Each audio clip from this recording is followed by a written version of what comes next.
ஃப்ரெண்ட்வுட்ஸ் மக்களுக்கு வணக்கம். இன்னைக்கு நம்மளோட ஷோல எதை பத்தி பேச போறோம் அப்படின்னா, இப்ப ரொம்பவே ட்ரெண்டிங்கா போய்கிட்டு இருக்கக்கூடிய ஒரு ஹீரோயினை பத்தி தான் பேச போறோம்.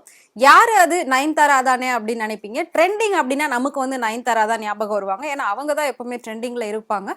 பட் அதை தாண்டி இப்போ ஒரு நடிகை நயன்தாராவை பீட் பண்ணிட்டாங்க அப்படின்னு சொல்லலாம். ஸோ நம்ம எல்லாருக்குமே தெரிஞ்ச மாதிரி நேஷனல் கிரஷ் ராஷ்மிகா மந்தனாவை பத்தி தான் பேச போறோம். வாங்க ஷோக்குள்ள போலாம். புஷ்பா 1 படத்துக்கு அப்புறம் புஷ்பா 2 படம் டிசம்பர் 5ஆம் தேதி வெளியாகி ரொம்பவே வெற்றிகரமா எல்லா தியேட்டர்ஸ்லயுமே போய்கிட்டு இருக்கு. சோ அதை பார்க்க மக்கள் படையெடுத்து குடும்பத்தோட போய்கிட்டு இருக்காங்கன்னு சொல்லலாம். அதுல ஒரு இன்சிடென்ட் கூட நடந்துச்சு. அது நீங்க எல்லாருமே கேள்விப்பட்டிருப்பீங்க.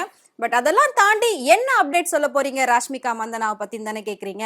ராஷ்மிகா மந்தனாவோட சம்பளத்தை பத்தி தான் இன்னைக்கு நாம பேச போறோம். என்ன அப்படின்னா, புஷ்பா 2 படம் வெளியாகி புஷ்பா 1 விட அதிகப்படியான வசூல் சாதனை படைச்சிருக்கு அப்படின்னு சொல்லியிருக்காங்க. சோ ரிலீஸ் ஆன 6 நாள்ல 1000 கோடி வசூல் பண்ணிருக்கு அப்படின்னு சொல்லி அபிஷியலாவே அந்த டீம் அனௌன்ஸ் பண்ணிருக்காங்க.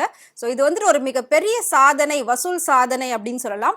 இதுக்கு முன்னாடி அதாவது தமிழ் சினிமாக்கள் மட்டும் இல்லாம எல்லா லாங்குவேஜ்லயுமே பாத்தீங்கன்னா ஹீரோக்களுக்கு தான் சம்பளம் பல 100 கோடிகள்ல இருக்கும். சோ அது எல்லாத்தையும் தாண்டி ஹீரோயின்களுக்கு ரொம்ப ரொம்ப ரொம்ப கம்மியான சம்பளம் தான் இருக்கும். ஏன் அப்படின்னா அவங்களோட பார்ட் அந்த படத்துல ரொம்பவே கம்மியா இருக்கும். அவங்க ஹீரோக்கு ஒரு சப்போர்ட்டிவாவோ ஒரு கம்பெனி கொடுக்குற மாதிரி தான் அவங்க ஆக்ட் பண்ணுவாங்க. அதனால அவங்களுக்கு எல்லாம் அதிகப்படியான சம்பளங்கள் கொடுக்க மாட்டாங்க. ஆனா இப்போ ரீசெண்டா பாத்தீங்கன்னா நிறைய ஹீரோயின்ஸ் தன்னோட சம்பளத்தை கோடிகள்ல வாங்கிட்டு இருக்காங்க. நம்ம எல்லாருக்குமே தெரியும் நயன்தாராலாம் 10ல இருந்து 15 கோடி சம்பளம் வாங்குவாங்க அப்படின்னு சொல்லிட்டு.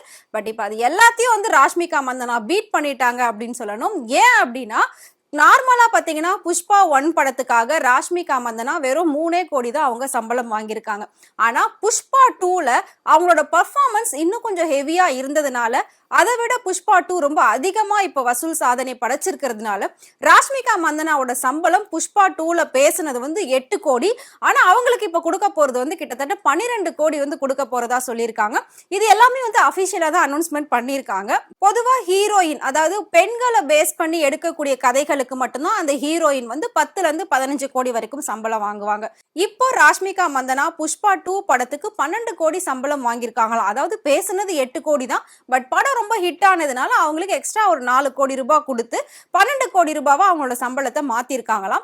அது மட்டும் இல்லாம இன்னும் அடுத்தடுத்து வரக்கூடிய படங்கள்ல ராஷ்மிகாவே அவங்களோட சம்பளத்தை இன்க்ரீஸ் பண்ண போறாங்களா. அதாவது இன்னும் கொஞ்சம் அவங்க அதிகமா சம்பளத்தை எதிர்பார்க்கற அப்படின்னு சொல்லி அனௌன்ஸ் பண்ண போறாங்களாம். சோ அவங்களோட சம்பளம் 15 கோடிக்கு மேல தாண்டும் அப்படின்னு சொல்லிட்டு இருக்காங்க.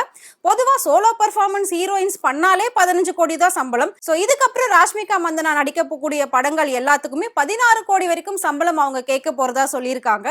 ராஷ்மிகா மந்தனா இவ்ளோ வாங்கியிருக்காங்க அப்படின்னா அல்லு அர்ஜுன் அந்த படத்துக்கு எவ்வளவு வாங்கியிருப்பாருன்னு தானே யோசிக்கிறீங்க. அல்லு அர்ஜுன் நார்மலா அந்த படத்துக்கு 300 கோடி ரூபாய் சம்பளம் வாங்கியிருக்காரு. அதாவது விஜய் ஷாருக் கானையே மிஞ்சுற அளவுக்கு அல்லு அர்ஜுன் 300 கோடி ரூபாய் அந்த படத்துக்கு சம்பளம் வாங்கியிருக்காரு.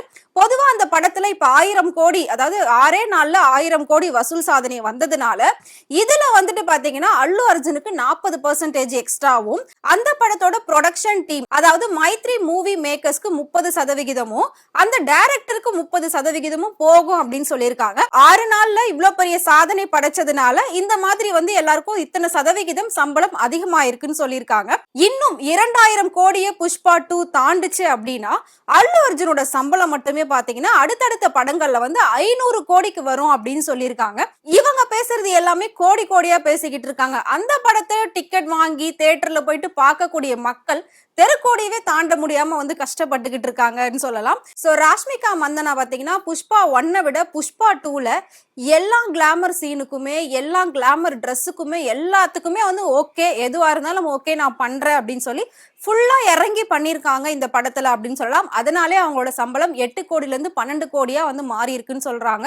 சோ இன்னும் அடுத்தடுத்த படங்கள் அதாவது தனுஷ் கூட குபேரா அப்படிங்கிற படத்துல கமிட் ஆயிருக்காங்க. சல்மான் கான் கூட சிக்கந்தர் அப்படிங்கிற ஒரு படத்துலயுமே கமிட் ஆயிருக்காங்க. அதை தாண்டி தி கேர்ள் ஃப்ரெண்ட் அப்படிங்கிற ஒரு படமும் வரப்போகுது. சோ இதுலலாம் அவங்களோட சம்பளம் 15 கோடி 16 கோடி வந்துரும் அப்படின்னு சொல்றாங்க. பட் அவ்வளவுதான் நான் கேட்க போறேன் அப்படின்னு அபிஷியலா நமக்கு இன்ஃபர்மேஷன் வந்திருக்கு. அதை வச்சுதான் இப்ப நான் உங்ககிட்ட சொல்லிக்கிட்டு இருக்கேன். ஆனா அது எல்லாத்தையும் தாண்டி அவங்களுக்கு அடுத்தது அனிமல் 2 அண்ட் புஷ்பா 3 படம் வரப்போதான். அதுல அவங்களோட சம்பளம் எவ்வளவா இருக்கும் அப்படின்னு பாத்தீங்கன்னா 20 கோடி ரூபாவை தாண்டும் அப்படின்னு சொல்லியிருக்காங்க.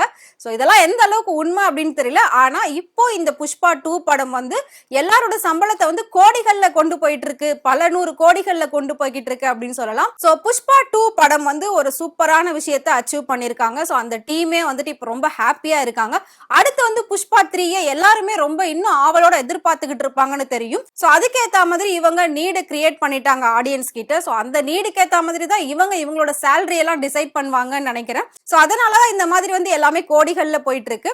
கூடிய சீக்கிரம் வந்து எல்லா ஹீரோயின்ஸுமே அவங்களோட சேலரியை வந்து ஏத்திடுவாங்க போல, ராஷ்மிகா மந்தனாவை பார்த்து நானும் வாங்கணும் அப்படின்னு சொல்லிட்டு. ஆனா சினிமா உலகத்துல அதிகப்படியான சம்பளம் வாங்கின பெண்கள் ஹீரோயின் அப்படின்னா ஒன்னு நயன்தாரா, இன்னொன்னு தீபிகா படுகோன். ஆனா இவங்க 2 பேரும் இப்ப மிஞ்சிட்டாங்க, ராஷ்மிகா மந்தனா. கண்டிப்பா இது எல்லாமே ஹார்ட் ஒர்க் தான் சொல்லணும். சோ அவங்களோட டேலண்ட்டை வெளிப்படுத்தி இந்த மாதிரி சம்பளங்கள் வாங்குறாங்க. சோ நம்மளும் வந்து நம்மளோட வேலையில எந்த அளவுக்கு நம்ம டேலண்ட்டை காட்ட முடியும்னு பார்த்து சோ நம்மளும் நமக்கான சம்பளத்தை நம்மளே முடிவு பண்ணிக்கலாம். சோ நான் சொன்ன இந்த இன்ஃபர்மேஷனை பத்தி நீங்க என்ன நினைக்கிறீங்க? மறக்காம கமெண்ட் பாக்ஸ்ல கமெண்ட் பண்ணுங்க.